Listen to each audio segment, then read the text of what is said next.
Okay, let's talk a little bit of NFL. Steelers nosedive. We also going to talk about the Jets, basically for the time being, losing out on the Trevor Lawrence sweepstakes.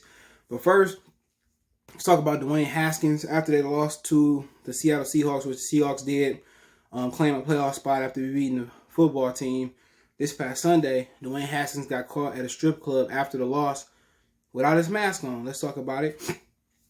Excuse me, share the video. Check out the NFL playlist for more videos like this. But yeah, we tried to defend Dwayne Haskins when they benched him for Kyle Allen and eventually Alex Smith, which I think Alex Smith got injured again or wasn't playing well.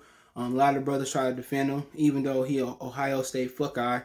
I was like, they did Haskins bold, but when you have immaturity like this, I mean, it was, basically talks about after they played the Ravens, how he's being too chummy with the Ravens players, and also talking about how many yards and all his stats that he had to his teammates. And basically, Ron Rivera is vindicated with some of the brothers was talking about how he wrongly benched Dwayne Haskins. And at this point, Dwayne Haskins got to understand how serious it was. You know what I'm saying? How serious this is. You could find yourself out the league.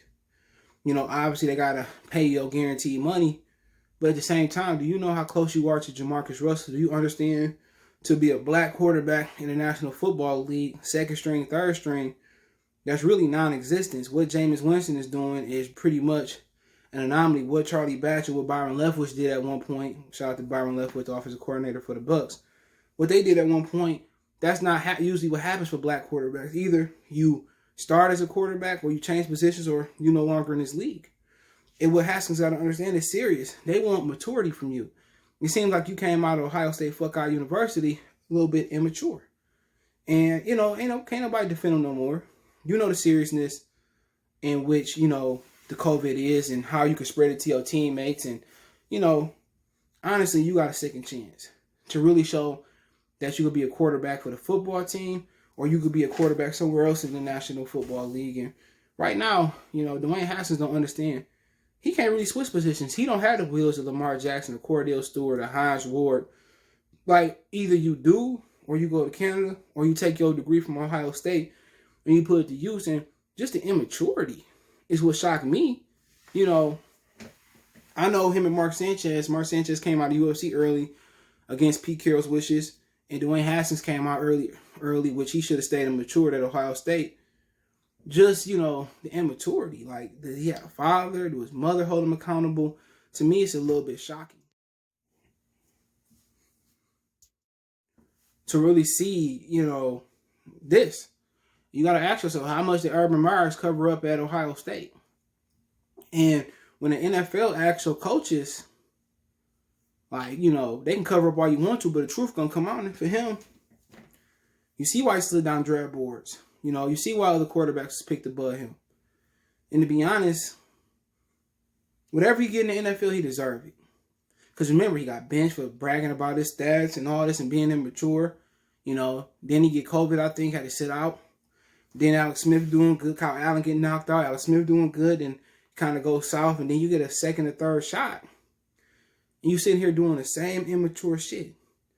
At the end of the day, as a quarterback, while you got other games to be played, you have no right to be in a strip club partying after a game. What he should have been doing is resting, recovering, watching film for the next week, watching what he did bad this week. That would have shown maturity. But honestly, it kind of, even though this ain't totally true, and I don't believe it to be true most times, or it can be true with white quarterbacks and other ethnic quarterbacks, what they say about brothers is, they don't dedicate themselves to their craft to be a quarterback. And really, Mike Vick breathed life into that. And Dwayne Haskins is really living up to that stereotype about black quarterbacks. Go recover. If you're going to have some people over, do it at your crib where one of them cameras be going on or one of them won't be in public. To me, at this point, he might be a lost cause. And remember, you got to be, super thug like Noriega to be a quarterback, to be a backup quarterback or starting quarterback in the league. You got to be a really good guy to be a backup quarterback. Geno Smith was blessed to be able to be a backup quarterback. P.J. Hall coming from the XFL is blessed to be a backup quarterback. Teddy Bridgewater was blessed to get a second and third chance. But right now, for Dwayne Haskins, it wouldn't even blame. He needs some reality. Do we know what it's gonna feel like? Even if he finished his career, his degree, or he got the money, finished his career at Ohio State. Do we know what it's gonna be like to be a 9-5er? What it's gonna be like not to have $1 million? And he probably blowing through that money. I'm telling you, he probably blowing through that money. Typical Negro stereotype. But you want to see black quarterbacks succeed, no matter what school they come from. And to be honest, Dwayne Haskins don't have the makeup or maturity to be a backup quarterback. Either he gonna be the guy, or he gonna find himself playing in the CFL or the XFL, honestly.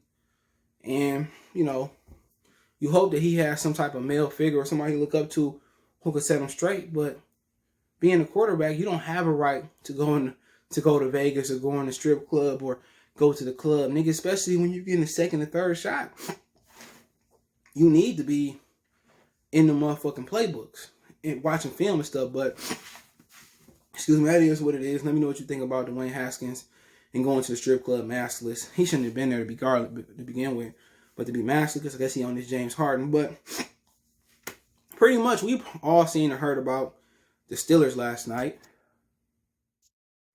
and them getting whooped on by the Bengals, and Ben Roethlisberger not looking good, and people saying they need a run game. Even without a run game, Ben Roethlisberger, they say like a 70-year-old Tim Tebow, was not making throws, missing throws. They was playing lethargic. They was playing without any urgency. And, of course, they go into the playoffs. They won, 11 straight games, and now they lost 3 straight. But the Steelers are going to be an easy first round out. And what they enabled the Kansas City Chiefs to do is get rest, game plan, get everybody healthy and up to speed. And what they're going to have to do is go in and play Tennessee or go in to play Baltimore. And to be right now, I don't think they can beat Baltimore, especially they barely beat them with a backup and a third-string quarterback. So, with Pittsburgh, it's just simply they peaked at the wrong time. They lost Devin Bush. They lost some other defenders as well. Offensively, James Conner is still out, whatever the situation may be. And Ben Roethlisberger is not healthy enough or not spry enough right now to go out there and really carry a team. So the number one mistake Pittsburgh made, if you want to ask me, was not signing Jameis Winston to Cam Newton.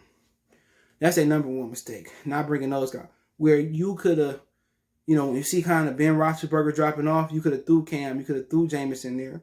And Ben Roethlisberger, like Drew Brees, would have been able to rest his arm or rest his body. That was why you bring in a Cam Newton or you bring in a Jameis Winston, or you draft a guy like Taysom Hill. And what they underestimated was Ben be able to come in and play 16 strong games. It's hard for Tom Brady, Drew Brees at this age to play Phillip Rivers 16 strong games. And knowing Ben Roethlisberger's injury history and knowing the struggle you had with the backup quarterback, the racist boy, it was stupid or idiotic of the Pittsburgh Steelers not to get a proven quarterback. Not to go out there and get a Jameis or get a Cam. Or trade for Jacoby Brissett. You know what I'm saying? And you just wonder sometimes, was it that most of the options for the next level was black? You know what I'm saying? And it just don't make no sense. Or a trade for Nick Foles. In this situation, Nick Foles can be that guy in Pittsburgh. That's just my issue, what's going on in Pittsburgh. They could have took the proper precautions to get a backup quarterback. For Cam Newton's not for nothing. He could have came in and won a couple games, and then Roethlisberger healthy, you could throw him back in. If he struggled, Cam would come back in. Pittsburgh did it to themselves, and at the end of the day, it's on them. They lost Devin Bush, they left a couple guys up front, but in my opinion, it's just been bad management. Bad management. You think Ben Roethlisberger, how he looked last year and injured, fat 300-something pounds in the offseason, was going to be able to carry them through the playoffs healthy? Pittsburgh is just stupid. And I don't know if it was, Mike Tomlin saying that we should get a quarterback, or was the management saying we don't want a quarterback. They just idiotic for a team that had Charlie Batch, a veteran quarterback that could hold it down for a couple weeks, or Tommy Maddox, whatever his Maddox was behind Roethlisberger. If Roethlisberger struggles as rookie, can hold it down. For a great organization and a prominent organization that's had success throughout the NFL existence, Pittsburgh made, in my opinion, one of the more idiotic moves in football in their history, and not getting an adequate backup quarterback, not drafting an adequate backup quarterback. Could have drafted Jalen Hurts. To think Ben Roethlisberger was going to come in and play 19 strong or 20 strong games, depending on playoffs or whatever, was just idiotic, and Pittsburgh is not paying for it. They wasting, Minka Fitzpatrick. They wasting all those guys on the defense. And obviously, They wasted Benz last year. And look at Drew Brees. New Orleans was smart with Sean Payton. Let's get Taysom Hill. Let's get Jameis. We know Drew Brees at the end of his line. He can't ball forever. And they were smart. The smart organization that's going to have success are going to have adequate backup quarterbacks that can spell for a minute working. They can bring a different dimension physically running with their legs. And that's why Sean Payton is ahead of the curve, because he understands the importance of a backup quarterback. Even though, Jerry Jones understood the importance of a backup quarterback, he didn't really understand how big of a impact, how great Dak was on that offense. But move on. Yeah, let's move on with this. So let's end off with this one. Trevor Lawrence, the Jets right now, when they won last week over the Rams, which the Rams was overrated, especially with Jared Goff, has lost the rights to the number 1 pick to get Trevor Lawrence. So right now, Jacksonville Jaguars have the number 1 pick. They on the tiebreaker over the over the New York Jets. And, was it idiotic for the Jets to go out there and win? No, you play to win games. You don't want to be 0-16. To be honest, they should have won the last 2 football games. They should have beat the Raiders with 1 for Greg Williams, or 2 out of 3 football games, however it was. But to be honest, Sam Darnold, you can't tell him not to go out there and not win unless you bench him. He want to be the quarterback next year. He don't want to be seen as the biggest bust or one of the bigger busts in the New York Jets history. So you got to go out there and play to win the football game. And to be honest, it's other great quarterbacks, Zach Wilson, Trey Lance, even though he didn't play 1 game this year because his school, North Dakota State, couldn't afford it. Justin Fields, there's going to be other great options in the draft, but you already got a quarterback, and guess what? The Jets can sit there and say we believe in Sam Darnold. They can be number 2, and they can get a haul of draft picks for the next 2 years and rebuild that organization around Sam Darnold. So that's the smart thing about it. They can rebuild that organization with that number 2 pick, a number 1 pick. So this will be a lot of teams that's willing to move up and mortgage the future. My Detroit Lions, check out my Lions channel, Mercy Sports Talk. The New England Patriots, a lot of teams are going to be able to move up, willing to move up to that 1 or 2 spot. But we'll see. But I didn't even know Jacksonville only won 1 game. They won their first game this year. I think it was versus Tennessee. Whoever it was a team that was winning. Or Indiana, It was the Indianapolis Colts they won. But hey, let me know what you guys think. Check out our NFL playlist. Don't forget we on Facebook, Instagram, Twitter. Reach out with business question, inquiry, sponsor, video requests. All my social media links in the description. Fast way to reach me is Twitter, then Facebook, then Instagram. We also got a Facebook group. Check that out. All the links there. If you want to advertise your business on the channel, video requests, want to holler at me, hit me up there. Financial donation, Cash App, CJ Good 313. PayPal link in the description, Cash App in the description. Best way to donate is share the video. Hit that subscribe button, bell icon button. Check out my backup channel, Goodfellas Sports TV 2.0. Check out my Detroit channel, Mercy Sports Talk. Appreciate the love, support. One time for the one time. Goodfellas Sports TV. We go.